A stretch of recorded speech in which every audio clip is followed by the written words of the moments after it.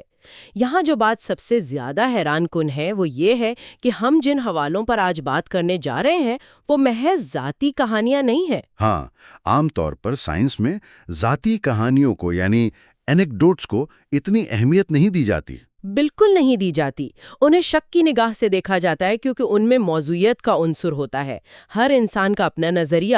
لیکن اس مخصوص صورتحال میں یہ ذاتی مشاہدات وہ بنیادی شواہد بن کر سامنے آتے ہیں جو شعور کے بارے میں ہمارے تمام روایتی نظریات کو چیلنج کرتے ہیں۔ تو اگر ہم اس واقعے کی طرف آئیں جہاں سے اس سب کی شروعات ہوئی، 8 مئی 1994۔ جی، 8 مئی 1994 مدرز ڈے کا دن تھا۔ مدرز ڈے تھا، اور ڈاکٹر موڈی اس وقت ایک پروفیشنل کانفرنس میں شرکت کر رہے تھے، ایک بالکل ہی علمی اور معروضی ماحول، اور وہیں انہیں اطلاع ملتی ہے کہ ان کی والدہ کی حالت تشویشناک ہے۔ وہ سب کچھ چھوڑ کر واپس لوٹتے ہیں اور کتاب کے ذرائع کے مطابق ان کا پورا خاندان ان کی والدہ کے بستر کے گرد جمع ہوتا ہے۔ ذرا اس منظرنامے پر غور کریں۔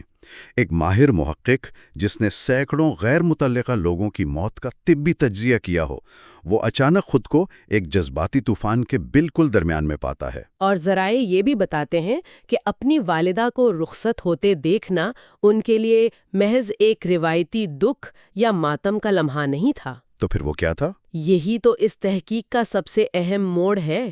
اس وقت کمرے میں موجود خاندان کے افراد نے محض دکھ کا تجربہ نہیں کیا، بلکہ ایک واضح بلند توانائی کو محسوس کیا، ایک اپلفٹڈ انرجی۔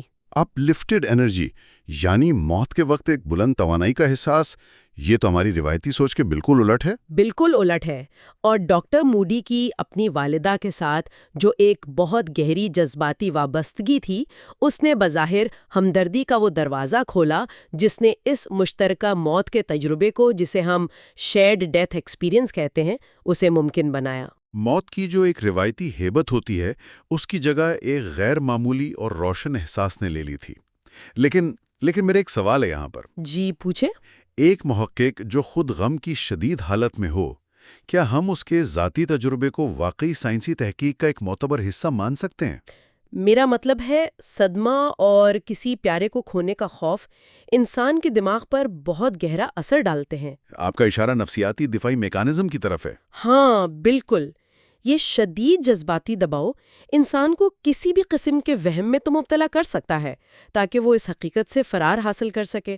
تو کیا یہ بلند توانائی محض ایک ذہنی فریب تو نہیں تھا؟ میں سمجھتی ہوں، اور یہ ایک انتہائی جائز سائنسی سوال ہے جو کسی بھی محقق کے ذہن میں آنا چاہیے۔ انسانی دماغ واقعی صدمے کی حالت میں حقائق کو مس کرنے کی صلاحیت رکھتا ہے تاکہ تکلیف کم ہو سکے۔ بالکل، لیکن ڈاکٹر موڈی کے اس تجربے کو جو چیز ایک عام وہم سے الگ کرتی ہے وہ اس کی اجتماعی نوعیت ہے۔ اجتماعی نوعیت سے آپ کی مراد ہے کہ باقی لوگوں نے بھی وہی محسوس کیا؟ جی ہاں، یہ صرف ایک فرد کا انفرادی وہم نہیں تھا، کمرے میں موجود ایک سے زیادہ افراد نے یکساں کیفیت کو محسوس کیا، اور مزید یہ کہ یہ کوئی اکلوتا واقعہ نہیں ہے۔ ہاں، کتاب میں ڈاکٹر ٹام کا بھی ایک واقعہ موجود ہے۔ بالکل، ڈاکٹر ٹام کی کہانی اس کی بہترین مثال ہے۔ وہ خود ایک طبی ماہر ہیں، ان کا تو روزمرہ کا کام ہی انسانی جسم اور بیماریوں سے نمٹنا ہے۔ ان کی سائنسی تربیت تو انہیں ہر چیز کو منطق کی عینک سے دیکھنے پر مجبور کرتی ہوگی۔ بالکل، لیکن جب ان کی اپنی والدہ کا انتقال ہوا تو انہیں ایک شدید الجھن کا سامنا کرنا پڑا۔ جب انہیں یہ احساس ہوا کہ ان کی والدہ کی روح جسم سے پرواز کر گئی ہے تو ان کا وہ گہرا دکھ اچانک ایک ناقابل یقین خوشی میں بدل گیا۔ یہ بات واقعی حیران کن ہے۔ ایک طبی ماہر کے لیے موت ایک حتمی کلینکل ناکامی ہوتی ہے، اور یہاں وہ اسے ایک خوشگوار تجربے کے طور پر بیان کر رہے ہیں۔ درمیان کس قدر گہرا تصادم ہے۔ ایک ڈاکٹر کے طور پر وہ جانتے ہیں کہ دل دھڑکنا بند ہو گیا ہے اور دماغ میں آکسیجن ختم ہو رہی ہے۔ ایک خالصتاً بایولوجیکل پروسیس۔ ہاں، لیکن اس بایولوجیکل پروسیس کے متوازی جو تجربہ وہ محسوس کر رہے تھے وہ ان کی تمام تر طبی تعلیم کے برعکس تھا۔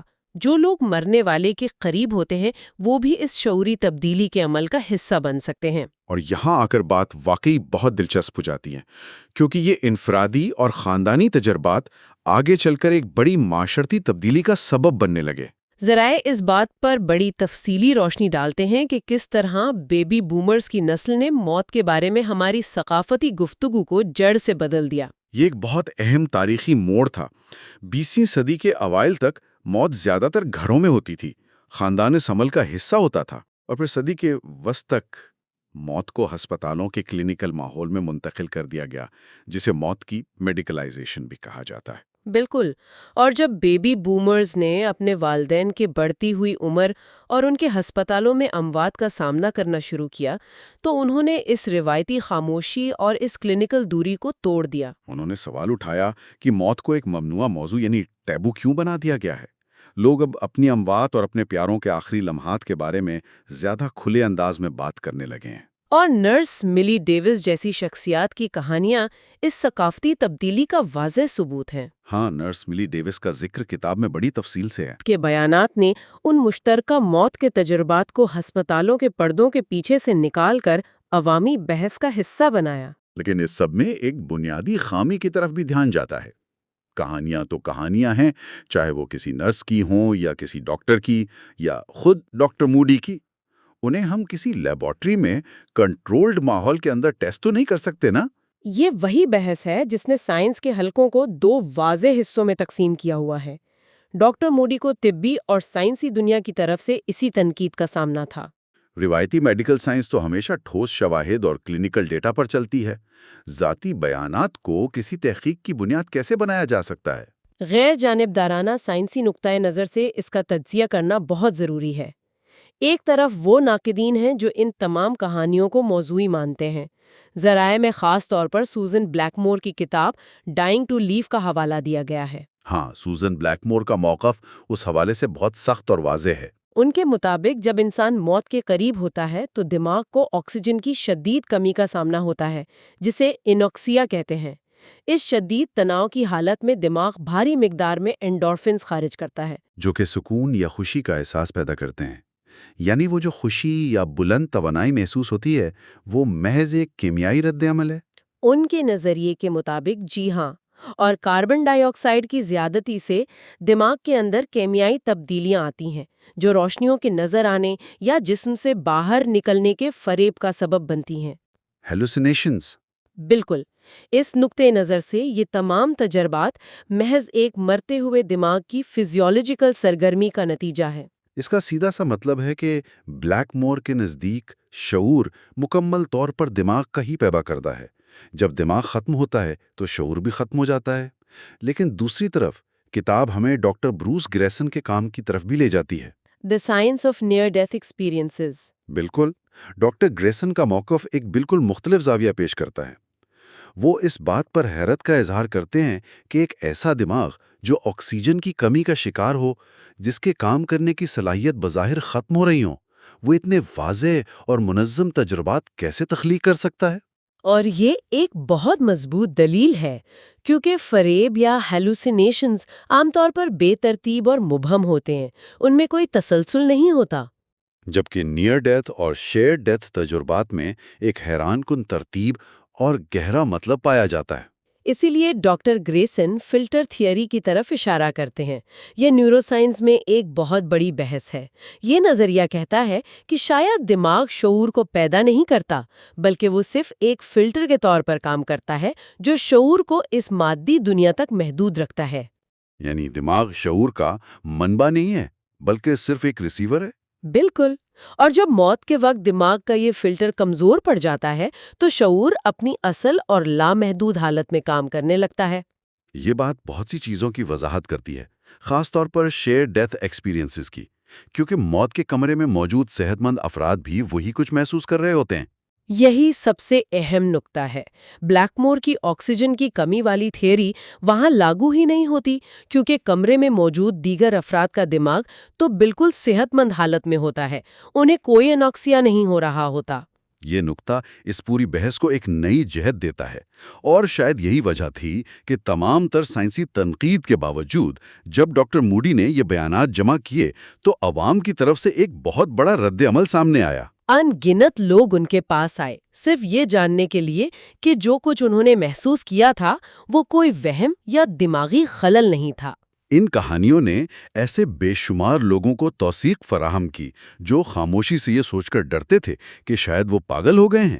اس سے ایک پوری کمیونٹی کو اپنی بات کہنے کا حوصلہ ملا۔ توثیق کا یہ عمل نفسیاتی صحت کے لیے انتہائی کلیدی حیثیت رکھتا ہے، لیکن ہمیں دونوں سائنسی نقطۂ نظر کو متوازن رکھنا ہوگا۔ بالکل، ان تجربات کو موت کے بعد کی زندگی کا حتمی سائنسی ثبوت تو نہیں مانا جا سکتا۔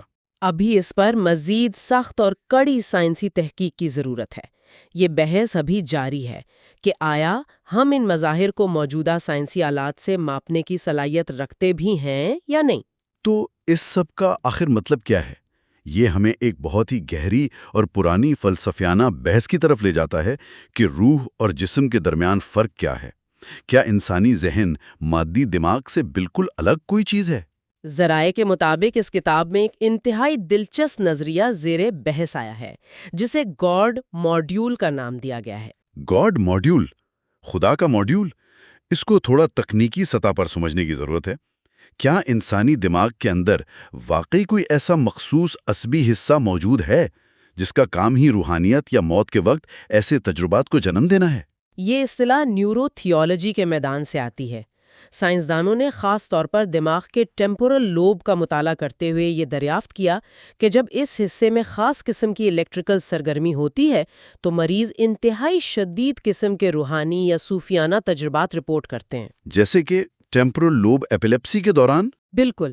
اس دریافت نے اس بحث کو جنم دیا کہ کیا انسانی ارتقائی عمل نے دماغ کے اندر ایک ایسا حصہ تیار کیا ہے جو انسان کو موت کے شدید صدمے سے نمٹنے کے لیے ایک روحانی فریم ورک فراہم کرتا ہے۔ یعنی کیا یہ ماڈیول صرف ایک بایولوجیکل پین کلر ہے جو ارتقائی عمل نے ہماری تکلیف کم کرنے کے لیے بنایا؟ یا پھر دوسری جانب کیا یہ ماڈیول ایک ایسے اینٹینا کی طرح ہے جو ہمیں ایک ایسی روحانی جہت سے جوڑتا ہے جو ہماری اس مادی دنیا سے ماوراء ہے؟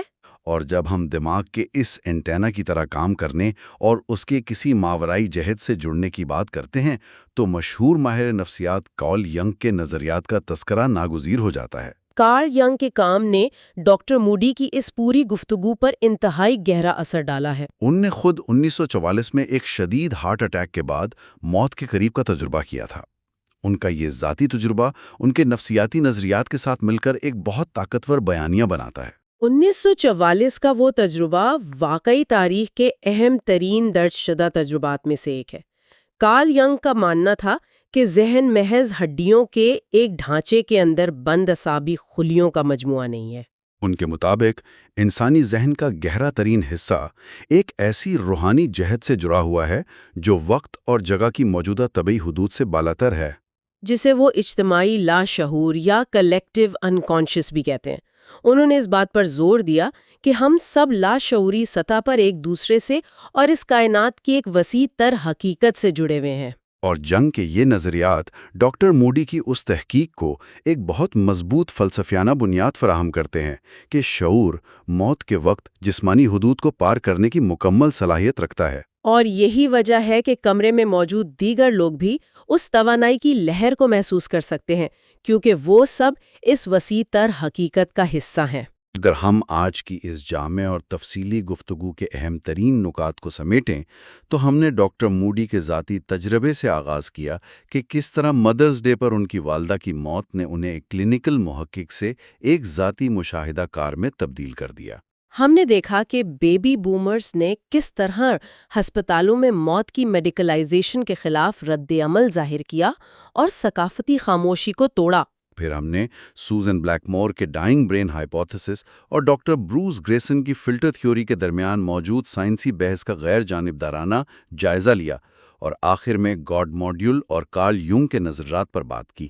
اس سب کو مد نظر رکھتے ہوئے اس سے ایک بہت اہم سوال پیدا ہوتا ہے جو ہم سب کی توجہ کا متقاضی ہے، ایک ایسا خیال جس پر ہمیں واقعی غور کرنا چاہیے۔ وہ کیا؟ اگر تاریخ کے آغاز سے انسان موت کے وقت اس طرح کے روحانی اور مشترکہ تجربات محسوس کرتا آیا ہے اور خاندان کے لوگ ایک دوسرے کے دکھ میں شریک ہو کے اس بلند توانائی کا اجتماعی تجربہ کرتے رہے ہیں، تو کیا یہ ممکن ہے کہ آج کی جدید دنیا میں ہسپتالوں کے بند کمروں کی تنہائی دراصل موت کے عمل کی ایک غیر فطری حالت ہو؟ یہ تو بہت گہری بات ہے۔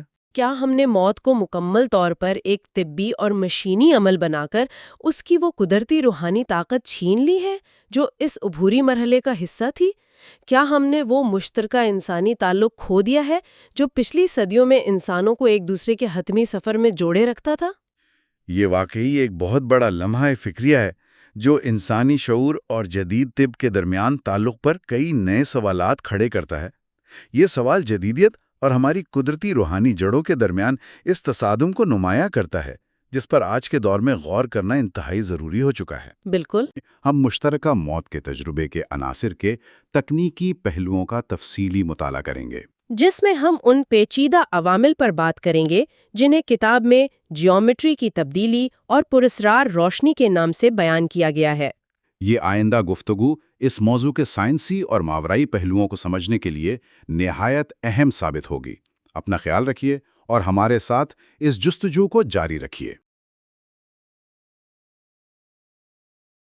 پچھلے حصوں میں ان تجربات کے ذاتی اثرات کو سمجھنے کے بعد اب توجہ ان بنیادی اور سختی عناصر کی طرف مبکوس جا رہی ہے جو مشترکہ موت کے تجربے یعنی شیئرڈ ڈیتھ ایکسپیرینس کی تشکیل کرتے ہیں۔ بالکل، اور یہ وہ عناصر ہیں جو دراصل اس پورے تجربے کا بنیادی ڈھانچہ ہے۔ صحیح، تو چلیں اس بات کی تہہ تک پہنچتے ہیں۔ آج کی اس گفتگو کا محور ڈاکٹر ریمنڈ موڈی کی مشہور کتاب گلمپسز آف ایٹرنٹی کا چوتھا باب ہے۔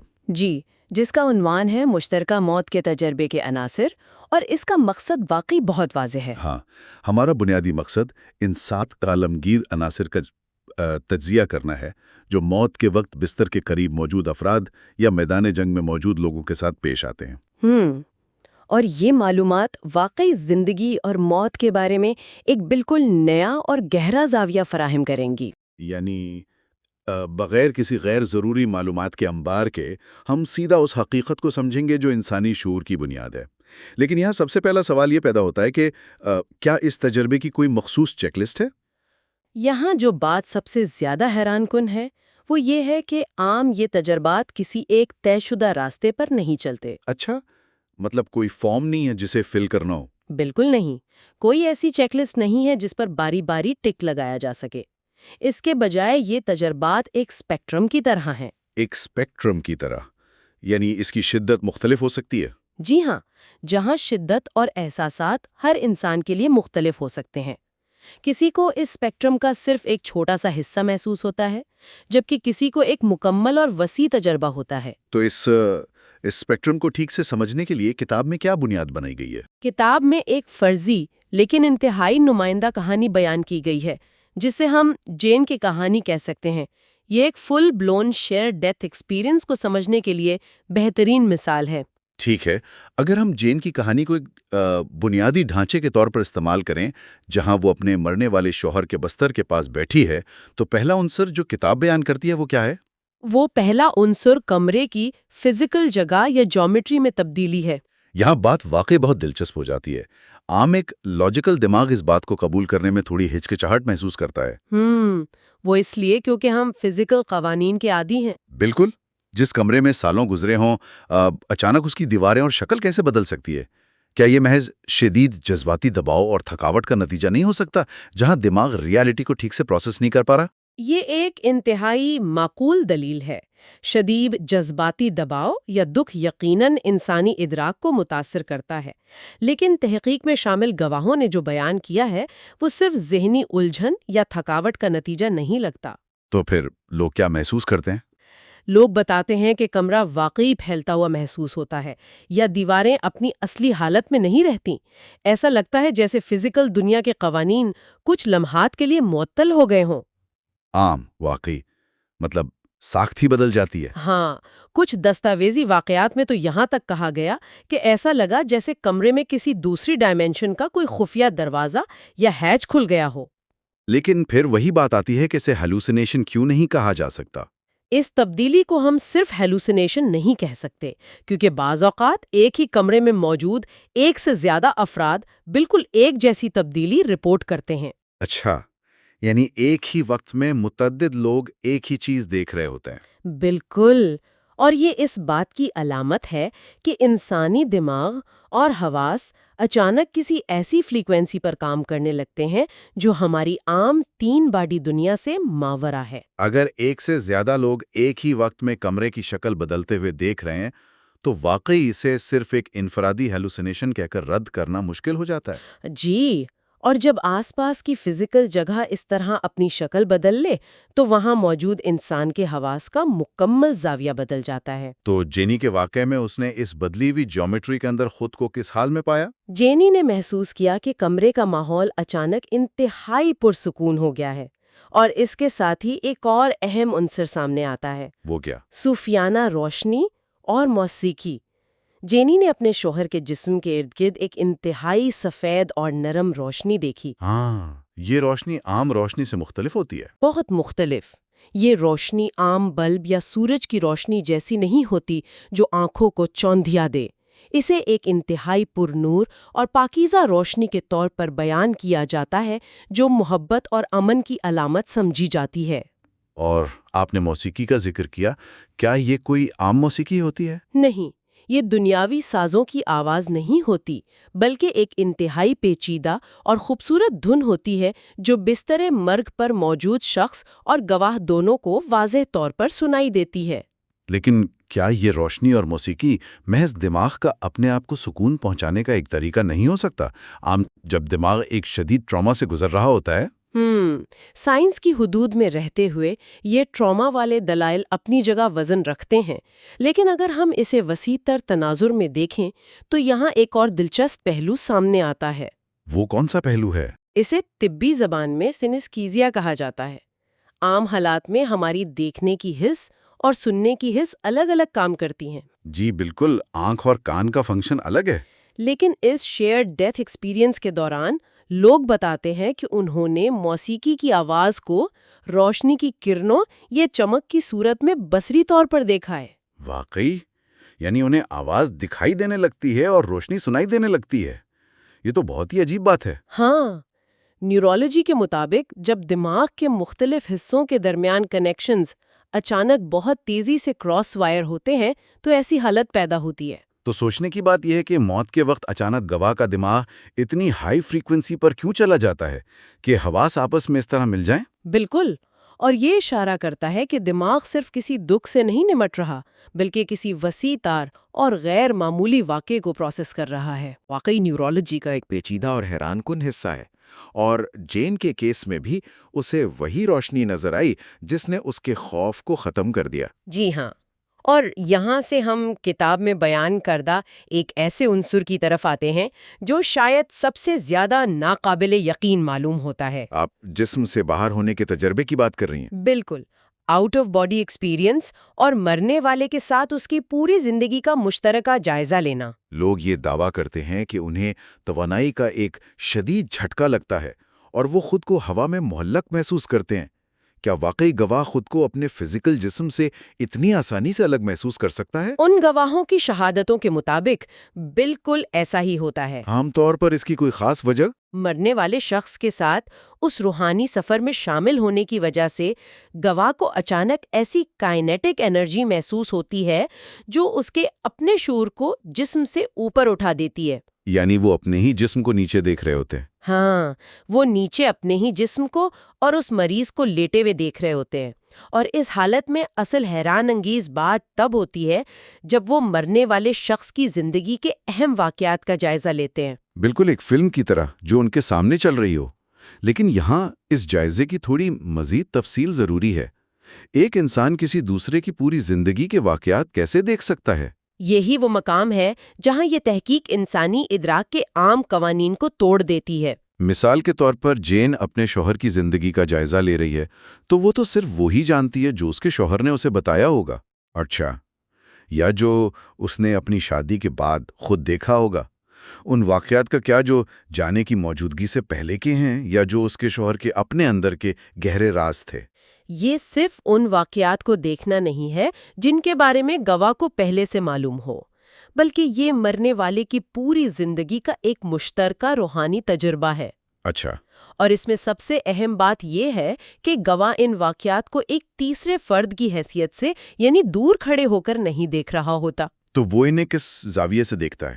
وہ انہیں بالکل اسی زاویے، اسی احساس اور انہی جذبات کے ساتھ محسوس کرتا ہے جیسے مرنے والا خود محسوس کر رہا تھا. اسے سائیکالوجی میں کو لیونگ کہا گیا ہے.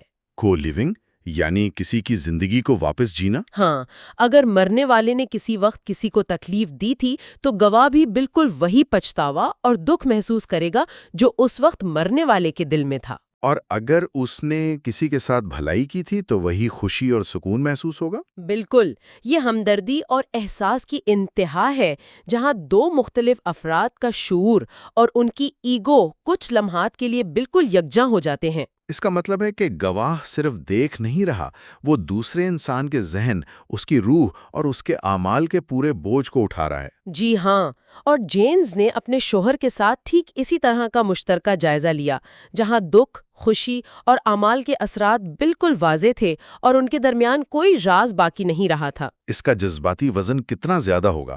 کسی اور کے پچھتاوے اور خوشیوں کو ٹھیک اسی شدت سے محسوس کرنا واقعی عام انسانی ہمدردی سے بہت آگے کی چیز ہے. اور اسی سے پتہ چلتا ہے کہ اس لمحے دماغ کی انانیت یا ایگو مکمل طور پر ختم ہو جاتی ہے. اب جب یہ دونوں یعنی مرنے والا اور گواہ اس سفر میں آگے بڑھ رہے ہوتے ہیں تو کتاب ایک فزیکل علامت کا بھی بار بار ذکر کرتی ہے. موت کے عین وقت پر جسم سے نکلنے والی دھند کی علامت. بالکل وہی دھند. اب یہاں پھر سے ایک سائنٹیفک اسکیپٹسزم سامنے آتی ہے. دھند ایک فزیکل چیز ہے نا؟ اگر وہ واقعی وہاں موجود ہے اور لوگ اسے دیکھ رہے ہیں تو اسے ریکارڈ کیوں نہیں کیا گیا؟ ہاں، تو اسے آج تک کسی بھی قسم کے کیمرہ یا سینسر پر مادی طور پر ریکارڈ کیوں نہیں کیا جا سکا؟ یہ سوال بہت لازمی ہے اور اکثر اٹھایا بھی جاتا ہے. گواہ بتاتے ہیں کہ ٹھیک اس وقت جب سانس اکھر رہی ہوتی ہے، جسم سے دھوئیں یا بھاپ جیسی ایک دھند اٹھتی ہوئی دکھائی دیتی ہے. جین نے بھی ٹھیک اسی لمحے اپنے شوہر کے جسم سے ایسی ہی ایک دھند اٹھتی ہوئی دیکھی تھی. جہاں تک اسے ریکارڈ کرنے کا تعلق ہے تو یہاں ہمیں واپس اس فریکوینسی اور اسپیکٹرم والے خیال کی طرف آنا پڑے گا. فریکوینسی کا فرق؟ جی، ڈاکٹر موڈی اور اس فیلڈ کے دیگر تحقیق دانوں کا ماننا ہے کہ یہ دھند اس دنیا کی عام فزیکل اور مادی سٹیٹ میں نہیں ہوتی جسے ہر عام آنکھ یا کوئی الیکٹرانک کیمرہ دیکھ سکے.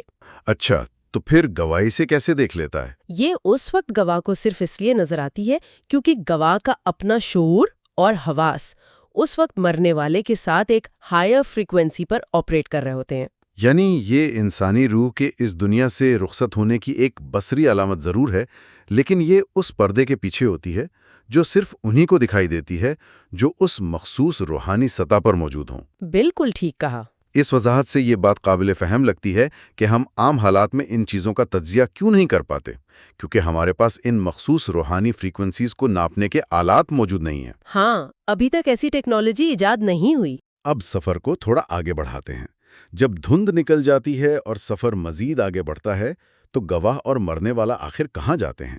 کتاب میں آسمانی منازل اور آخری رکاوٹ کا تذکرہ ہے. جی، یہ آخری مراحل ہوتے ہیں. جب یہ سفر اپنی آخری منزل کے قریب پہنچتا ہے تو گواہ اور مرنے والا دونوں خود کو ایک انتہائی پرسکون، خوبصورت اور وسیع منزل میں پاتے ہیں. وہاں کیا ہوتا ہے؟ وہاں اچانک انہیں جانی پہچانی روحیں، پہلے سے گزر جانے والے عزیز، رشتہ دار استقبال کے لیے موجود ملتے ہیں. لوگ اسے ڈر کے بغیر ایک انتہائی پرلطف اور مکمل تجربہ کہتے ہیں. اور اس کے بعد ہی وہ رکاوٹ آتی ہے؟ ہاں، ٹھیک اس روحانی عروج پر گواہ کو اچانک ایک سخت قسم کی حد یا رکاوٹ کا احساس ہوتا ہے. یہ رکاوٹ تصورات میں کوئی دیوار بھی ہو سکتی ہے، کوئی دریا، روشنی کا کوئی دائرہ یا محض ایک ناقابل عبور جذباتی احساس. تو جینی کی کہانی میں اس رکاوٹ کو کس طرح دکھایا گیا؟ جب وہ اپنے شوہر کے ساتھ ان منازل کو دیکھتے ہوئے آگے بڑھ رہی تھیں تو اسے اچانک ایک ایسی ہی نہ دکھنے والی رکاوٹ کا سامنا کرنا پڑا۔ اسے پوری طرح احساس ہو گیا کہ وہ اس سے آگے ایک قدم بھی نہیں بڑھ سکتی۔ یہ رکاوٹ محض ایک راستہ بند ہونے کی بات نہیں لگتی، اس کا اپنا ایک گہرا جذباتی اور ذہنی وزن ہوگا۔ بالکل ہوتا ہے۔ جب کوئی انسان کسی ایسے مقام پر کھڑا ہو جہاں اسے معلوم ہو کہ اس کے اس پار موت کی مکمل حقیقت ہے، تو گواہ کا ذہن اسے کس طرح برداشت کرتا ہے؟ اس کا تجزیہ واقعی گہرائی سے کرنے کی ضرورت ہے۔ کیا یہ رکاوٹ موت اور زندگی کو الگ کرنے کی کوئی قدرتی سائیکولوجیکل میکانزم ہے جو گواہ کو واپس فزیکل دنیا میں لانے پر مجبور کرتی ہے؟ یہ رکاوٹ محض ایک فزیکل دیوار نہیں ہے، بلکہ یہ انسانی شعور کے لیے پوائنٹ آف نو ریٹرن کی علامت ہے۔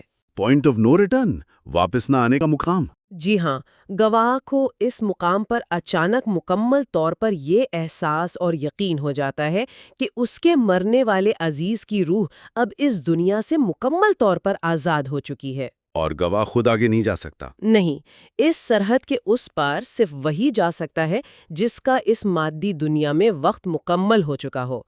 گواہ کو یہ جذباتی اور روحانی پیغام مل جاتا ہے کہ اس کی ذمہ داریاں ابھی اس جسمانی دنیا میں باقی ہیں۔ تو اسے واپس آنا پڑتا ہے۔ بالکل، اس کا سفر ابھی ختم نہیں ہوا، اس لیے اسے واپس جانا ہوگا۔ جین نے بالکل یہی احساس اپنی کہانی میں بیان کیا۔ اسے پتہ چل گیا تھا کہ اس کے شوہر نے رکاوٹ کو عبور کر لیا ہے۔ ہاں، اور اب جین کو زندگی کی طرف واپس آنا ہے۔ اس گہرے احساس کے ساتھ ہی وہ روحانی تجربہ وہاں ختم ہوتا ہے۔ اور پھر کیا ہوتا ہے؟ گواہ تیزی سے ایک جھٹکے کے ساتھ اپنے جسمانی وجود اور عام دنیا کی ریالٹی میں واپس آ جاتا ہے۔ اس سفر کی وسعت اور ان تمام عناصر پر جب انسان گہرائی سے غور کرتا ہے تو ایک انتہائی اہم سوال سامنے آتا ہے۔ جی، وہ کیا؟ ان تجربات کا ان لوگوں کی باقی زندگی پر کیا اثر پڑتا ہے جو زندہ بچ جاتے ہیں اور فزیکل دنیا میں واپس آ جاتے ہیں؟ یہ ایک بہت ہی بنیادی نتیجہ ہے ان تجربات کا۔ کیونکہ جب کسی نے اپنی آنکھوں سے یا اپنے شعور سے زندگی اور موت کی سرحد کو اتنے قریب سے دیکھ لیا ہو، انہوں نے وہ سفید روشنی، وہ پیچیدہ موسیقی اور وہ جیومیٹری کی تبدیلی محسوس کی ہو، ہاں، تو عام روزمرہ کی زندگی میں واپس آنا اور وہی پرانا انسان رہنا تو ناممکن لگتا ہے۔ کیسا ہوتا ہوگا ان کا رویہ؟ ایسے تجربات انسانی شخصیت کو جڑ سے اکھاڑ کر نئے سرے سے تشکیل دیتے ہیں۔ پرانا انسان باقی رہتا ہی نہیں۔ مکمل تبدیلی آتی ہے۔ بالکل، اس کا سب سے بڑا اور واضح اثر یہ ہوتا ہے کہ موت کا خوف، جو انسانی فطرت کا سب سے بڑا خوف ہے، وہ مکمل طور پر ہمیشہ کے لیے ختم ہو جاتا ہے۔ ڈر ختم ہو جاتا ہے۔ جی، جو لوگ ان تجربات سے گزرتے ہیں وہ موت کو کسی عذاب، ڈر یا تباہی کے طور پر نہیں دیکھتے۔ تو وہ اسے کیا سمجھتے ہیں؟ وہ اسے ایک انتہائی فطری، خوبصورت اور پرامن روحانی تبدیلی سمجھتے ہیں، اور اس کا نتیجہ یہ نکلتا ہے کہ ان کی باقی کی زندگی کا مقصد ہی بدل جاتا ہے۔ کتاب میں اس حوالے سے کوئی خاص مثال ہے؟ ہاں، کتاب میں جون نام کی ایک اور خاتون کی مثال دی گئی ہے جس کے والد اپنی پوری زندگی میں ایک انتہائی سخت مزاج اور غصے والے انسان رہے۔ اچھا، لیکن موت کے آخری وقت میں ان کے رویے میں اچانک نرم اور شفقت بھری تبدیلی آئی؟ بالکل، جب جون نے ان کی آخری سانسوں کے دوران مشترکہ موت کا تجربہ محسوس کیا تو اس نے دیکھا کہ اس کے والد کی روح کتنی آزاد، پرسکون اور پرمسرت تھی۔ اس تجربے نے جون پر کیا اثر چھوڑا؟ اس تجربے نے جون کو نہ صرف اس دکھ سے شفا دی بلکہ اس کے دل سے اپنے والد کے خلاف باقی رہنے والی تمام تلخیاں ہمیشہ کے لیے مٹا دیں۔ یہ تو واقعی ایک روحانی شفا ہے۔ جی، اس طرح کے تجربات کے بعد لوگ مادیت پرستی یعنی صرف پیسہ اور پاور جمع کرنے کی دوڑ سے ہٹ کر ایک بامقصد زندگی اور خالص انسانی خدمت کی طرف راغب ہو جاتے ہیں۔ اس ساری گفتگو کو اور جین اور جون کی مثالوں کو دیکھتے ہوئے لگتا ہے کہ یہ 7 عناصر دراصل مل کر ایک ہی عظیم پہلو کی طرف بار بار اشارہ کر رہے ہیں۔ اور وہ پہلو ہے انسانی شعور کی درمیانی کشش اور انٹر کنیکٹڈنس۔ یعنی ہم آپس میں روحانی طور پر کتنی گہرائی سے جڑے ہوئے ہیں۔ بے شک ہمارے جسم الگ ہیں، لیکن ہمارا شعور کہیں نہ کہیں ایک دوسرے سے جڑا ہوا ہے۔ اور یہی اس کتاب کا اور اس ساری تحقیق کا اصل نچوڑ ہے۔ یہ تجربات یہ ثابت کرتے ہیں کہ شعور اور روح کسی جسم کے محتاج نہیں ہیں۔ وہ آزاد ہیں۔ ہاں، یہ ایک ایسی سطح پر پرواز کرتے ہیں جہاں جسمانی فاصلے یا مادی حدود معنی نہیں رکھتے۔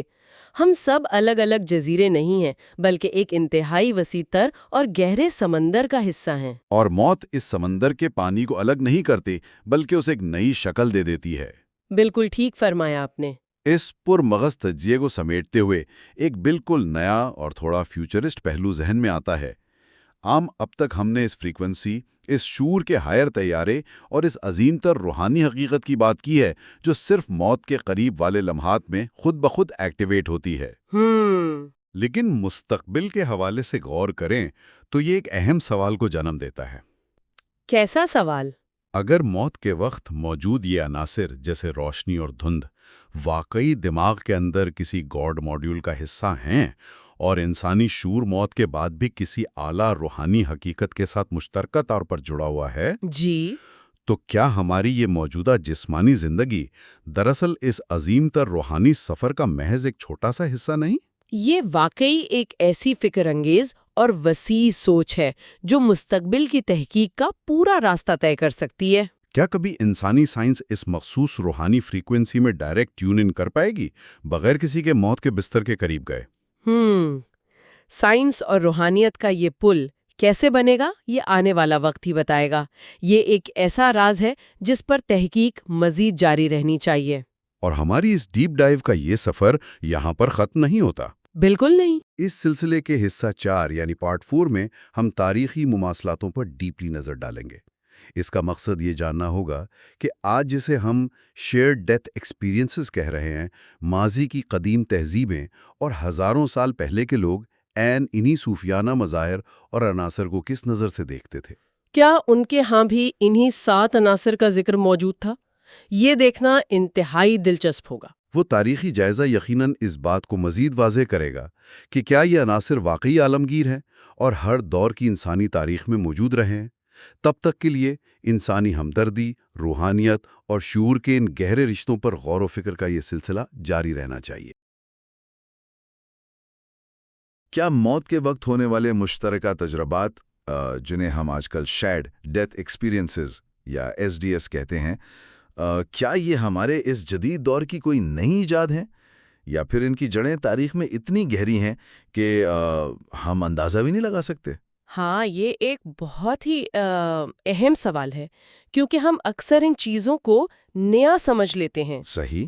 اور پچھلی گفتگو میں تو ہم نے ان تجربات کے اثرات پر بات کی تھی، لیکن آج اس گہرے جائزے کے چوتھے حصے میں ہماری تلاش کا رخ ان روحانی مشاہدات کی تاریخی جڑوں کی طرف ہے۔ جی، اور یہ تلاش بہت دلچسپ ہونے والی ہے۔ چلیے اس کو تھوڑا کھول کر دیکھتے ہیں۔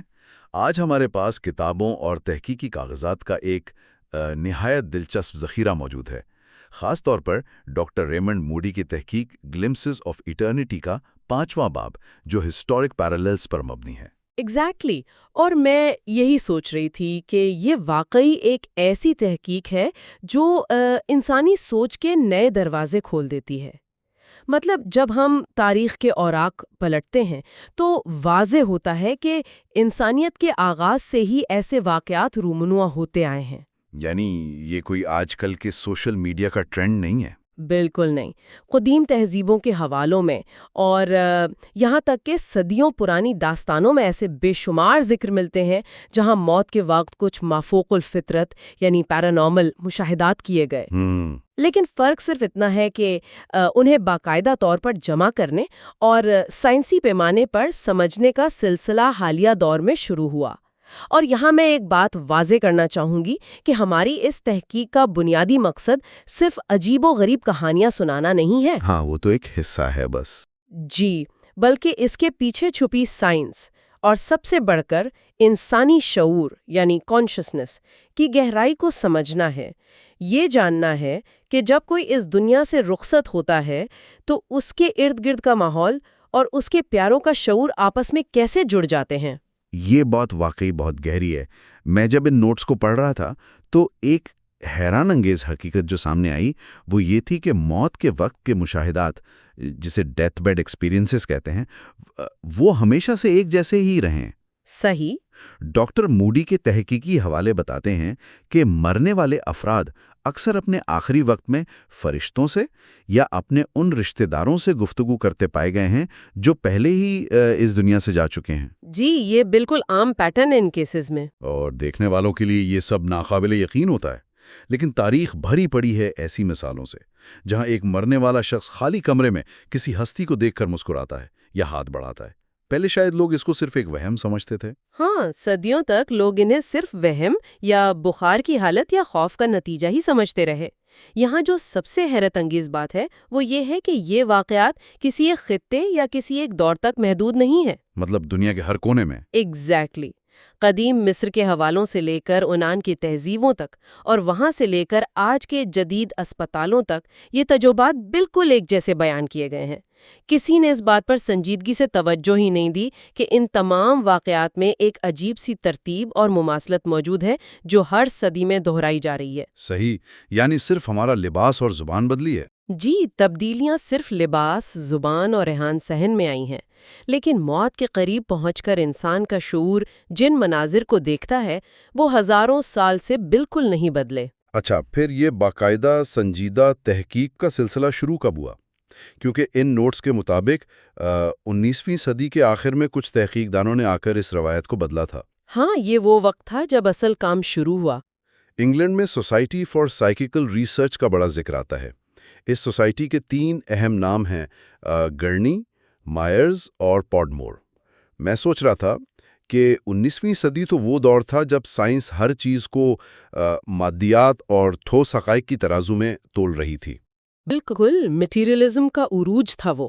تو ایسے سخت دور میں ان لوگوں نے ان روحانی واقعات پر بات کرنے کا بیڑا کیسے اٹھایا؟ یہ واقعی ان کی بہت بڑی ہمت تھی۔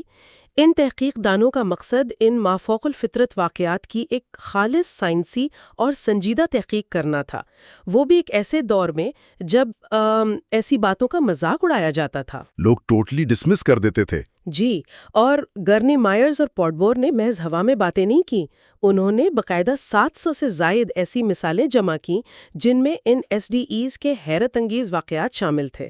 ذرا غور کرنے کی بات ہے اس پر۔ 700 کیسز بنا انٹرنیٹ کی جمع کرنا؟ ایگزیکٹلی، اس وقت انٹرنیٹ یا ای میل نہیں تھا۔ 700 واقعات کو جمع کرنے کا مطلب ہے کہ انہوں نے لوگوں تک رسائی حاصل کی، ان کے لمبے انٹرویو کیے، ان کے مشاہدات کو لکھا اور پھر ان میں پائی جانے والی مماثلت کو ہائی لائٹ کیا۔ یہ تو بہت زبردست ایفرٹ تھی۔ ان کا کام اس لیے بنیادی حیثیت رکھتا ہے کیونکہ انہوں نے پہلی بار ان تجربات کو محض کہانیوں کے ڈبے سے نکال کر میڈیکل اور سائیکولوجیکل تناظر میں پرکھنے کی کوشش کی۔ یہاں آ کر بات واقعی دلچسپ ہو جاتی ہے، کیونکہ جب ہم ان جمع کی گئی مثالوں کو دیکھتے ہیں تو کچھ ایسی سچی کہانیاں سامنے آتی ہیں جو سچ میں رونگٹے کھڑے کر دیتی ہیں۔ ڈاکٹر موڈی کی کتاب میں اجتماعی مشاہدات یعنی کلیکٹیو ایپریشنز کا بڑا تفصیلی ذکر ہے۔ ہاں، کلیکٹیو ایپریشن سب سے اہم ثبوت ہے۔ اور اس میں فاصلے یعنی ڈسٹنس کو بہت اہمیت دی گئی ہے۔ ایک کیس ہے نوٹس میں جس میں 2 بہن بھائیوں نے اپنے گزر چکے بھائی کا روحانی سایہ دیکھا۔ صحیح۔ حیرت کی بات یہ نہیں تھی کہ انہوں نے سایہ دیکھا، بلکہ حیرت کی بات یہ تھی کہ دونوں بہن بھائی ایک دوسرے سے سینکڑوں میل دور تھے، لیکن انہوں نے ٹھیک ایک ہی وقت میں بالکل ایک جیسا منظر دیکھا۔ سن کر ہی عجیب لگتا ہے نا؟ بالکل۔ اور وقت کون سا تھا؟ ان کے ایک تیسرے بھائی کی موت سے ٹھیک پہلے کا وقت۔ یہ کیسے ممکن ہے کہ موت کسی ایک کی ہو رہی ہے اور اس کا اثر سینکڑوں میل دور بیٹھے 2 مختلف لوگوں پر ایک ساتھ ہو رہا ہے؟ اگر ان اجتماعی مشاہدات کو گہرائی سے دیکھا جائے تو یہ شک کرنے والوں کے تمام دلائل کو بالکل دھاراشائی کر دیتے ہیں۔ وہ کیسے؟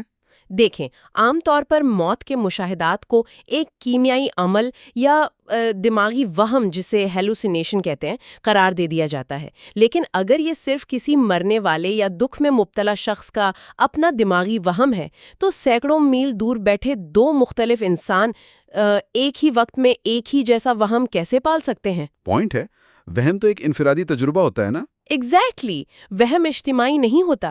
اس کو سمجھنے کے لیے ان تحقیق دانوں نے 2 دلچسپ نظریات پیش کیے تھے۔ پہلا نظریہ ٹیلی پیتھک انفیکشن کا ہے۔ یہ انفیکشن والا لفظ تھوڑا عجیب لگتا ہے اس کنٹیکسٹ میں۔ ہاں، لیکن اسے آپ ایسے سمجھ سکتے ہیں جیسے ایک خاموش ریڈیو سگنل جو کسی مخصوص فریکوینسی پر بھیجا جا رہا ہو۔ مرنے والے کا ذہن شاید ایسی طاقتور توانائی خارج کرتا ہے جسے صرف اس کے پیارے ہی ان اپنے ذہن کے ریسیور کے ذریعے کیچ کر پاتے ہیں۔ اچھا، یعنی جیسے ایک private wifi network ہو جس کا پاسورڈ صرف قریبی گھر والوں کے پاس ہو۔ بالکل، بہت صحیح تشبیہ دی۔ اور دوسرا نظریہ اس سے بھی آگے کی بات کرتا ہے، وہ ہے سپر کانشسنس کا کانسیپٹ۔ یہ سپر کانشسنس کیا ہے اصل میں؟ یہ اس خیال پر مبنی ہے کہ انسانی شعور انفرادی جزیروں کی طرح الگ الگ نہیں ہے، بلکہ ایک عظیم کلاؤڈ سٹوریج یا نیٹ ورک کی طرح آپس میں جڑے ہوئے ہیں۔ مادی دنیا میں فاصلہ چاہے سینکڑوں میل کا ہو، لیکن اس سپر کانشسنس کی سطح پر وقت اور مکان کی کوئی قید نہیں ہوتی۔ یعنی اسپیس اور ٹائم وہاں میٹر نہیں کرتا۔ جی بالکل، اسی لیے ایک ہی وقت میں دو مختلف جگہوں پر لوگ ایک ہی تجربہ محسوس کر لیتے ہیں، کیونکہ وہ سب اسی نیٹ ورک کا حصہ ہوتے ہیں۔ ایک نیٹ ورک سے جڑے ہونے کی بات پر مجھے ڈاکٹر موڈی کے حوالے سے ایک اور واقعہ یاد آ رہا ہے۔ یہ 10 سالہ بچی جینی گوین بتھانی کا واقعہ ہے، اور سچ کہوں تو اس کیس نے مجھے کافی حیران کر دیا تھا جب میں پڑھ رہا تھا۔ ہاں، جینی کا کیس بہت مشہور ہے اس تحقیق میں۔ ایک عام سا دن ہے، یہ 10 سالہ بچی جینی اپنے گاؤں کے راستے پر چل رہی ہے۔ اچانک دن کے اجالے میں اسے ایک تصور، ایک ویژن آتا ہے۔ اس نے دیکھا کہ اس کی ماں فرش پر بے جان پڑی ہیں۔ اچھا۔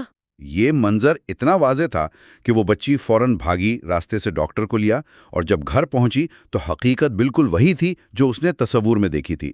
اس کی ماں فرش پر اسی حالت میں پڑی تھی۔ جی، یہ محض کوئی اتفاق تو نہیں لگتا مجھے۔ بے شک اسے اتفاق کہنا بہت مشکل ہے۔ جینی نے جو دیکھا وہ صرف ایک خیال نہیں تھا، بلکہ ایک واقعے کی ریئل ٹائم ٹرانسمیشن تھی۔ سوسائٹی فار سائیکیکل ریسرچ نے اس کیس کو اسی لیے اتنی اہمیت دی کیونکہ یہ ثابت کرتا ہے کہ انسانی ذہن کی صلاحیتیں اس مادی دنیا کی حدود سے بالکل آزاد ہیں۔ صحیح۔ جب کوئی ایسی سنگین حالات میں ہوتا ہے، خاص طور پر جب بات کسی قریبی خونی رشتے کی ہو، تو ایک زبردست قسم کا شعوری دھچکا پیدا ہوتا ہے۔ اس کی توانائی فوراً اپنے سب سے قریبی رشتے کی طرف سفر کرتی ہے، بالکل آئینی اسی وقت جب وہ واقعہ ہو رہا ہوتا ہے۔ یہ واقعہ وقت اور فاصلے کی ہماری روایتی سمجھ کو توڑ دیتا ہے۔ پھر ڈاکٹر موڈی کی تحقیق میں ڈاکٹر فلورنس بیرٹ کی ایک اور بہت اہم کیس سٹڈی کا ذکر آتا ہے، جسے ڈورس کا کیس کہا جاتا ہے۔ اس کیس کی جڑ تو تھوڑی اور بھی مختلف ہے۔ ڈورس کا کیس تو اپنے اندر ایک نیا راز رکھتا ہے۔ بالکل۔ ڈاکٹر بیرٹ بتاتی ہیں کہ ڈورس موت کے بستر پر آخری سانسیں لے رہی تھیں، اور اس دوران اس نے کچھ ایسے روحانی مناظر دیکھے جنہوں نے اس کے سامنے ان خاندانی رازوں کو کھول دیا جن سے وہ اپنی پوری زندگی بے خبر رہی تھی۔ ہاں، یہ پوائنٹ بہت گہرا ہے۔ مطلب ایک عورت جو ساری زندگی کچھ حقائق نہیں جانتی تھی، وہ موت سے ٹھیک پہلے اچانک ان رشتوں کے نام لینے لگتی ہے جو واقعی حقیقت تھے، لیکن اسے کبھی بتائے ہی نہیں گئے تھے۔ یہ معلومات آخر اس کے ذہن میں آئی کہاں سے؟ اگر ہم اسے بڑے تناظر میں دیکھیں تو یہ واقعہ ان تجربات کی ایک بالکل نئی سمت کو ظاہر کرتا ہے، جسے ان کی پیش گوئی یا پریڈکٹیو نیچر کہہ سکتے ہیں۔ پریڈکٹیو نیچر، صحیح۔ ڈورس کا کیس بہت اہم ثبوت فراہم کرتا ہے ان چھپی ہوئی سچائیوں کا۔ دیکھیں، اگر ذہن صرف وہی باتیں یاد کرتا ہے جو اس نے اپنی زندگی میں سنی یا دیکھی ہوں، تو ڈورس ایسی باتیں کیسے کر سکتی تھی جو اس کے دماغ کے کسی حصے میں سٹوری نہیں تھی؟ صحیح بات ہے، اس کے پاس تو ڈیٹا ہی نہیں تھا۔ ایگزیکٹلی، ڈیٹا ہی نہیں تھا۔ یہ اس بات کا واضح اشارہ ہے کہ جب موت قریب آتی ہے تو شعور اپنی ان مادی سرحدوں سے باہر نکل کر ایک ایسے عظیم شعوری خزانے سے جڑ جاتا ہے جہاں تمام حقائق موجود ہیں۔ تو یعنی ذہن صرف دماغ تک محدود نہیں ہے۔ اس کا سیدھا سا مطلب یہ نکلتا ہے کہ ہمارا شعور کسی فزیکل برین یعنی اس مادی دماغ کا محتاج نہیں ہے۔ دماغ تو شاید صرف ان معلومات کو پروسیس کرنے کا ایک آلہ ہے، لیکن اصل شعور یا کانشسنس اس مادی وجود کے باہر بھی اپنا ایک آزاد وجود رکھتا ہے۔ اور اسی تحقیق کو آگے بڑھاتے ہوئے بعد میں سر ولیم بیرٹ نے ان نتائج کو باقاعدہ شائع کیا تھا۔ سر ولیم بیرٹ نے خاص طور پر ایک بات پر بہت زور دیا تھا جو نوٹس میں بالکل واضح طور پر لکھی ہے کہ موت کا سفر دردناک یا خوفناک نہیں ہوتا۔ یہ ان کی تحقیق کا سب سے بڑا حصہ تھا۔ انہوں نے اپنی تحقیق میں بار بار نوٹ کیا کہ موت کے وقت عام طور پر لوگوں کو ایک انتہائی پرسکون روشنی دکھائی دیتی ہے۔ انہیں فرشتوں جیسی ہستیاں یا نورانی وجود نظر آتے ہیں جو آ کر انہیں تسلی دیتے ہیں۔ جی، سر بیرٹ کے مطابق یہ واقعات انسان کو موت کے اس شدید خوف سے آزاد کر دیتے ہیں جو پوری زندگی اس پہ مسلط رہتا ہے۔ یہ کتنی خوبصورت بات ہے کہ آخری وقت میں انسان کو یہ احساس دلایا جاتا ہے کہ وہ اکیلا نہیں ہے۔ یہ واقعی اس پوری تحقیق کا سب سے روشن پہلو ہے۔ سر ولیم بیرٹ کا کام اس حوالے سے ایک تاریخی حیثیت رکھتا ہے کہ انہوں نے موت کو ایک اندھیری اور ڈراونی خائی کے تصور سے نکال کر ایک روحانی سکون کے تجربے کے طور پر پیش کیا۔ ڈر اور خوف کو بالکل ختم کر دیا۔ ان کے جمع کیے گئے نتائج ظاہر کرتے ہیں کہ یہ واقعات مرنے والے کے گرد ایک امن کا گھیرا بنا دیتے ہیں۔ یہ دراصل ایک گزارش کا عمل ہے، ایک ٹرانزیشن ہے جس میں انسان کو اس کی منزل کی طرف قدم بڑھانے میں ایک نرمی سے مدد دی جاتی ہے۔ صحیح، سکون کے ساتھ۔ اس سے نہ صرف رخصت ہونے والے کو سکون ملتا ہے بلکہ آس پاس کھڑے اس کے پیاروں کے دکھ میں بھی ایک روحانی ٹھہراؤ آ جاتا ہے۔ اس تاریخی سفر سے ہوتے ہوئے اگر ہم ذرا وقت کا پہیہ گھمائیں اور آج کے جدید دور کی طرف آئیں تو میں سوچ رہا تھا کہ کیا کچھ بدلا ہے؟ کیا اس میڈیکل سائنس کی ترقی نے ان مشاہدات کو کسی طرح روک دیا ہے؟ میڈیکل سائنس اور ٹیکنالوجی نے انہیں روکا نہیں ہے بلکہ انہیں ڈاکیومنٹ کرنا آسان کر دیا ہے۔ بالکل، اور ڈاکٹر پیٹر فینوک کی حالیہ تحقیق اسی بات کو واضح کرتی ہے۔ ڈاکٹر فینوک، جو آج کے دور کے بہت مشہور تحقیق دان ہیں، انہوں نے جدید اسپتالوں، آئی سی یوز اور ہاسپس سینٹرز میں سینکڑوں NDEs کو باقاعدہ ڈاکیومنٹ کیا ہے۔ وہ آج کی ایڈوانس ٹیکنالوجی اور اصولوں کے تحت ان شعوری رازوں کو کھولنے کی کوشش کر رہے ہیں۔ اور ڈاکٹر فینوک کے ان ماڈرن نتائج میں سب سے اہم دریافت یہ ہے کہ وہ ٹھیک 19ویں صدی کے SPR اور بیرٹ کی تحقیق سے ہو بہو ملتے جلتے ہیں۔ یعنی کوئی فرق نہیں آیا؟ کوئی بڑا فرق نہیں۔ صدیاں گزر گئیں، اسپتال اور ان کے آلات بدل گئے، دوائیاں بالکل بدل گئیں، لیکن موت کے اس آخری تجربے کا روپ نہیں بدلا۔ ڈاکٹر فینوک کی رپورٹس میں بھی ٹھیک وہی باتیں دریافت ہوتی ہیں جو صدیوں پہلے ہوتی تھیں۔ جیسے وہ روشنی اور موسیقی والا تجربہ؟ ایگزیکٹلی، ایک عجیب سی کشش رکھنے والی روشنی کا دکھائی دینا، ایسی خوبصورت میوزک سنائی دینا جس کا اس دنیا کے سازوں سے کوئی تعلق نہیں لگتا۔ یہ تمام باتیں آج بھی ٹرانزیشن کے وقت اتنی ہی شدت سے محسوس کی جاتی ہیں جیسے قدیم دور میں کی جاتی تھیں۔ یہ سچ میں حیران کن ہے۔ اس کا مطلب یہ ہے کہ یہ تجربات کسی ایک زمانے کی کہانی یا کسی عقائد یا کسی ذہنی دھوکے کی پیدائش نہیں ہے۔ یہ انسانی فطرت اور شعور کا ایک فطری اور قدیم حصہ ہے جو دنیا کے ہر کونے میں ایک جیسا ہی رونما ہوتا ہے۔ ایک اور تھیری جو انہی نوٹس میں بہت اہمیت کی حامل ہے وہ بچوں کے اس تجربے سے تعلق پر مبنی ہے۔ یہ حصہ جب میں پڑھ رہا تھا تو مجھے سچ میں تھوڑی حیرت ہوئی تھی۔ ہاں، بچوں کا کنیکشن بہت الگ ہوتا ہے ان چیزوں سے۔ ڈاکٹر فینوک اور دیگر ریسرچرز نے غور کیا ہے کہ بچوں کا ان روحانی دنیاؤں کے ساتھ جڑنے کا انداز بڑوں سے مختلف اور زیادہ تیز ہوتا ہے۔ ایسا لگتا ہے کہ بچوں میں موت کے وقت ان مافوق الفطرت مناظر کو محسوس کرنے اور دیکھنے کی صلاحیت بہت گہرائی رکھتی ہے۔ جی، وہ بہت سینسٹیو ہوتے ہیں اس حوالے سے۔ وہ ان چیزوں کو اتنی آسانی اور سادگی سے دیکھ لیتے ہیں جو اکثر ہم بڑے نہیں دیکھ پاتے۔ یہ بالکل ویسا ہی ہے جیسے بچے کسی بھی نئی چیز کو بغیر کسی فلٹر کے قبول کر لیتے ہیں، جبکہ ہم بڑے ہر چیز میں پہلے لاجک ڈھونڈنے لگتے ہیں۔ اس کی کیا وجہ ہو سکتی ہے؟ اس کی وجہ دراصل ان کی نفسیاتی اور روحانی پاکی میں چھپی ہے۔ اصل میں بچوں کا شعور اس دنیا کی مادیات اور تنگ نظری سے ابھی آلودہ نہیں ہوا ہوتا۔ یعنی ان کا دماغ کلیئر ہوتا ہے ان سب فضول باتوں سے۔ ایگزیکٹلی۔ ان کے ذہن پر ہماری طرح شک و شبہ اور کیا ممکن ہے اور کیا نہیں کی پابندیاں نہیں ہوتی۔ ان کا دماغ ایک کھلی کھڑکی کی طرح ہوتا ہے۔ جب بڑوں کو کوئی روحانی تجربہ محسوس ہوتا ہے تو ان کا ذہن فوراً اپنے تجزیے، ڈر اور لاجک کو آگے لے آتا ہے۔ ہم فوراً سوچتے ہیں کہ یہ میرا وہم ہوگا۔ صحیح، جس سے اس تجربے کی شدت کم ہو جاتی ہے یا لوگ خود ہی اسے وہم قرار دے کر مسترد کر دیتے ہیں۔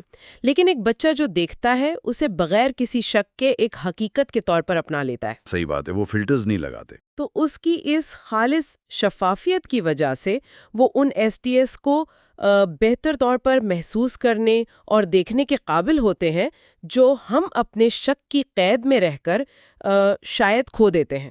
تو اس سب کا مطلب کیا ہے؟ اگر ہم ڈاکٹر موڈی کی ان کتابی باتوں کو اور ان تمام تاریخی واقعات کو ایک عام زندگی سے جوڑیں تو اس کا مقصد کیا نکلتا ہے؟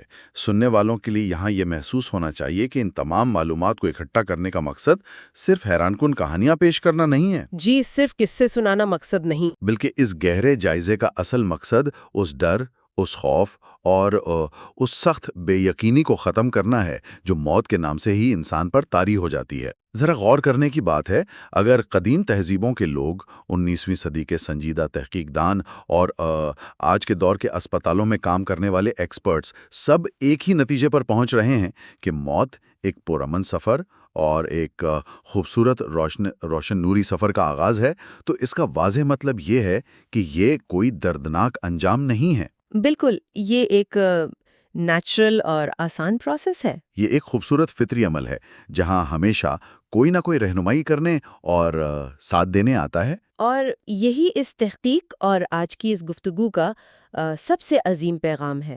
موت ایک ڈراؤنی دیوار نہیں ہے جہاں سب کچھ اچانک فنا ہو جاتا ہے، بلکہ یہ ایک ایسی کھڑکی ہے جو کسی اعلیٰ اور نورانی جہاں کی طرف کھلتی ہے۔ ہاں، یہ اینگل بہت کمفرٹنگ ہے۔ جب ہم اس بات کو حقیقت مان لیتے ہیں کہ ہمارا شعور موت کے وقت فنا نہیں ہوتا بلکہ کسی الگ سطح پر چلا جاتا ہے، تو ہمارا زندگی کو دیکھنے کا زاویہ ہی مکمل طور پر بدل جاتا ہے۔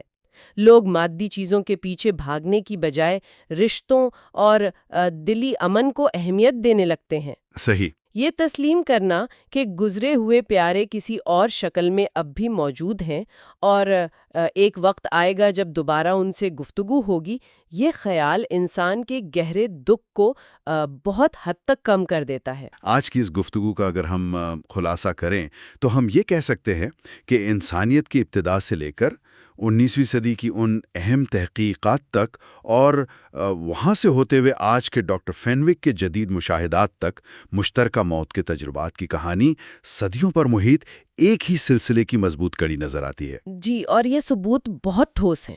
ان تمام کاغذات اور کتابوں سے یہ بات واضح طور پر ثابت ہوتی ہے کہ یہ روحانی مشاہدات کوئی نیا ٹرینڈ نہیں ہے، بلکہ یہ انسانیت کی ایک ایسی قدیم سچائی ہے جو اب جا کر سائنسی پیمانوں پر تسلیم کی جا رہی ہے۔ ہم دھیرے دھیرے اس حقیقت کو پھر سے سمجھ رہے ہیں جو قدیم دور کے لوگ شاید ہم سے بہتر جانتے تھے۔ صحیح کہا، ہم اصل میں اپنی ہی پرانی وزڈم کو واپس ڈھونڈ رہے ہیں۔ اور اسی تسلسل کے ساتھ ہم اس گہرے جائزے کے اگلے حصے کی طرف بڑھنے کی تیاری کریں گے۔ ان تجربات کی تاریخ اور ان کے روحانی پہلو جان لینے کے بعد ظاہر ہے ذہن میں کئی اور دلچسپ سوالات اٹھتے ہیں۔ بالکل، اور ان سوالات کے جوابات ڈھونڈنا بھی اتنا ہی ضروری ہے۔ اس ڈیپ ڈائیو کے پارٹ 5 میں ہم ان سب سے عام اور ضروری مشترکہ موت کے تجربات پر سوالات کا احاطہ کریں گے۔ خاص طور پہ ہم اس حیران کن راز پر گفتگو کریں گے کہ مرد اور خواتین ان واقعات کو آخر مختلف انداز میں کیوں محسوس اور بیان کرتے ہیں۔ ان کے مشاہدات میں اس جنسی بنیاد پر کیا دلچسپ فرق آتا ہے، یہ دیکھیں گے ہم۔ یہ سب جاننے کے بعد ایک اہم سوال جنم لیتا ہے، ایک ایسی فکر جو شعور کے دروازے کھول دیتی ہے سننے والوں کے لیے۔ اگر یہ تجربات ہزاروں سال سے بالکل ایک جیسے ہیں، چاہے وہ صدیوں پہلے کا کوئی انسان ہو یا آج کا ماڈرن تحقیق دان، تو کیا یہ ممکن ہے کہ ہمارا ذہن، شعور یا کانشسنس خود پیدا ہی نہیں کرتا؟ یہ پوائنٹ بہت ڈیپ ہے۔ ہم ہمیشہ سے یہی سمجھتے آئے ہیں کہ دماغ کے اندر سے شعور نکلتا ہے، لیکن کیا ہو اگر ہمارا دماغ صرف ایک ریڈیو اینٹینا کی طرح ہو جو اس شعور کو کیچ کر رہا ہو، جو کسی اور ہی روحانی مرکز سے نشر ہو رہا ہے، اور موت کے وقت کیا صرف یہ مادی اینٹینا ٹوٹتا ہے جبکہ وہ شعور کی عظیم ٹرانسمیشن ہمیشہ اور ہمیشہ کے لیے جاری رہتی ہے؟ جیسے کہ ہر گہرے اور بڑے راز کے ساتھ بہت سے سوالات جڑے ہوتے ہیں، ویسے ہی موت کے موضوع پر بھی بے شمار سوال اٹھتے ہیں۔ جی بالکل، اور یہ بہت فطری بات ہے۔ ایسا ہی ہے، اور آج ہم ان سب سے زیادہ پوچھے جانے والے سوالات کا جائزہ لیں گے جو ڈاکٹر ریمنڈ موڈی کو ان کی تحقیق کے دوران موصول ہوتے ہیں۔ دراصل یہ وہ سوالات ہیں جو ہر اس انسان کے ذہن میں آتے ہیں جو اس موضوع کو پہلی بار سنتا ہے۔ صحیح۔ تو آج کی ہماری گفتگو کا مرکز ان کی کتاب گلمسز آف ایٹرنیٹی کا 6واں باب ہے، جس میں مشترکہ موت کے تجربات، جنہیں ہم STEs کہتے ہیں، ان سے جڑے سوالات اور مختلف ثقافتی پہلوؤں کو پرکھا گیا ہے۔ اور وہ بھی بہت تنقیدی اور منطقی انداز میں۔ بالکل، کیونکہ اس جائزے کا ہمارا بنیادی مقصد کوئی اندھی عقیدت پھیلانا نہیں ہے، بلکہ ہم منطق کے ذریعے یہ سمجھنا چاہتے ہیں کہ یہ تجربات انسانی شعور اور موت کے بعد کی زندگی کے بارے میں ہمیں کیا ٹھوس شواہد دیتے ہیں۔ میرا خیال ہے یہ بہت اہم ہے کہ ہم ان باتوں کو سائنس اور نفسیات کی کسوٹی پر رکھ کر دیکھیں۔ جی، تو ٹھیک ہے، آئیے اس کا تفصیل سے جائزہ لیتے ہیں۔ سب سے پہلے جس چیز نے مجھے بہت حیران کیا وہ ڈاکٹر موڈی کا یہ دعویٰ ہے کہ یہ مشترکہ موت کے تجربات، مطلب جو صحت مند لوگوں کو ہوتے ہیں، وہ موت کے قریب کے تجربات یعنی NDE سے زیادہ مستند ہیں۔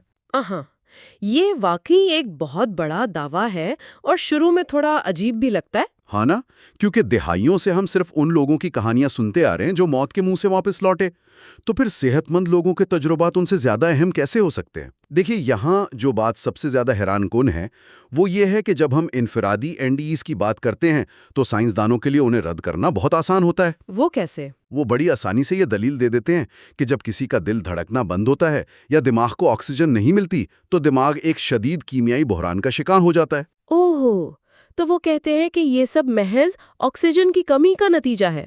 بالکل، وہ اسے ایک مرتے ہوئے دماغ کا آخری فریب یا ہیلوسینیشن کہہ کر فائل بند کر دیتے ہیں۔ لیکن جب بات مشترکہ موت کے تجربات کی آتی ہے تو ان کی یہ دلیل بالکل ریت کی دیوار ثابت ہوتی ہے۔ کیونکہ اس میں تو صحت مند لوگ شامل ہوتے ہیں۔ جی ہاں، ایک انسان جو بالکل صحت مند ہے، کرسی پر بیٹھا ہے، اس کے دماغ کو پوری آکسیجن مل رہی ہے، اسے کوئی جسمانی صدمہ نہیں ہے۔ اور وہ بھی وہی پراسرار روشنی اور سرنگ دیکھ رہا ہے جو بستر پر لیٹا ہوا مرنے والا شخص محسوس کر رہا ہے۔ ایسا ہی ہے، یہ حقیقت اس آکسیجن کی کمی والے مفروضے کو جڑ سے اکھاڑ پھینکتی ہے۔ ایک صحت مند دماغ فریب کیوں کھائے گا؟ یہ تو بہت منطقی بات ہے، اور اس سے مجھے وہ حصہ یاد آ رہا ہے جہاں کتاب میں تاریخ کا حوالہ دیا گیا ہے، خاص طور پر قدیم مصری تہذیب کا۔ آہا، وہ حصہ بہت دلچسپ ہے، قدیم انسانوں کے عقائد کے حوالے سے۔ بالکل، مطلب ہم سوچتے ہیں کہ ہزاروں سال پہلے انسانوں نے موت کے بعد کی زندگی کا تصور کیسے قائم کیا ہوگا، تو شاید انہوں نے اپنے پیاروں کی موت کے وقت انہی مشترکہ تجربات کا مشاہدہ کیا تھا۔ ظاہر ہے، جب وہ آگ کے گرد یا خیموں میں اپنے کسی بزرگ کو مرتے ہوئے دیکھتے ہوں گے تو ارد گرد کھڑے کئی صحت مند لوگوں نے ایک ساتھ کچھ ایسی توانائیاں یا روشنی دیکھی ہوگی۔ اور وہ کوئی ایک فرد کا وہم نہیں تھا جسے وہ بھول جاتے، اسے سب نے دیکھا تھا، اس لیے وہ ان کے عقیدے کا ایک پختہ حصہ بن گیا۔ جی، اور یہی وہ تاریخی تسلسل ہے جو ثابت کرتا ہے کہ یہ واقعات صرف آج کے جدید ہسپتالوں میں نہیں ہو رہے، یہ انسانی تاریخ کے آغاز سے ہمارے ساتھ ہیں۔ واقعی یہ بات بہت گہری ہے۔ اچھا، اب اگر ہم موجودہ معاشرے کی بات کریں تو ایک بہت عام سا سوال ذہن میں آتا ہے، کیا مرد یا عورتیں ان تجربات کو مختلف انداز میں محسوس کرتے ہیں؟ یہ سوال ڈاکٹر موڈی سے بہت زیادہ پوچھا جاتا ہے۔ عام طور پر لوگ سمجھتے ہیں کہ شاید خواتین کو یہ تجربات زیادہ ہوتے ہیں۔ ہاں، کیونکہ معاشرتی طور پر یہی سمجھا جاتا ہے کہ خواتین جذباتی طور پر زیادہ حساس ہوتی ہیں۔ لیکن حقیقت اس کے بالکل برعکس ہے۔ اعداد و شمار بتاتے ہیں کہ مردوں اور عورتوں میں یہ تجربات بالکل یکساں شرح سے پیش آتے ہیں۔ یکساں شرح سے مطلب ان کے مشاہدات میں صنف کی بنیاد پر کوئی فرق نہیں ہے؟ کوئی فرق نہیں، لیکن فرق یہاں آتا ہے کہ ان کے بارے میں بات کون کرتا ہے۔ اگر ہم اسے وسیع تناظر میں دیکھیں تو ہمیں اندازہ ہوتا ہے کہ معاشرہ ہمیں اپنے گہرے روحانی تجربات کے اظہار کے حوالے سے کیسے محدود کرتا ہے۔ ہاں، میں سمجھ رہی ہوں، مطلب خواتین کے لیے اپنے جذبات کا اظہار کرنا معاشرے میں زیادہ قابل قبول ہے۔ بالکل، ایک عورت اگر کہے کہ اس نے اپنے مرتے ہوئے والد کے کمرے میں روشنی دیکھی یا فرشتوں کو محسوس کیا تو لوگ اس کی بات سنتے ہیں، ہمدردی کرتے ہیں، اسے پاگل نہیں سمجھا جاتا۔ جبکہ مردوں پر تو ایک بہت مختلف قسم کا دباؤ ہوتا ہے۔ بچپن سے سکھایا جاتا ہے کہ مرد روتے نہیں ہیں، انہیں ہر حال میں مضبوط اور منطقی رہنا ہے۔ جی، اور یہی ثقافتی توقعات انہیں اندر سے خاموش کر دیتی ہیں۔ کتاب میں ڈاکٹر موڈی نے ان مردوں کا ذکر کیا ہے جنہوں نے دہائیوں تک اپنے اتنے خوبصورت تجربات کو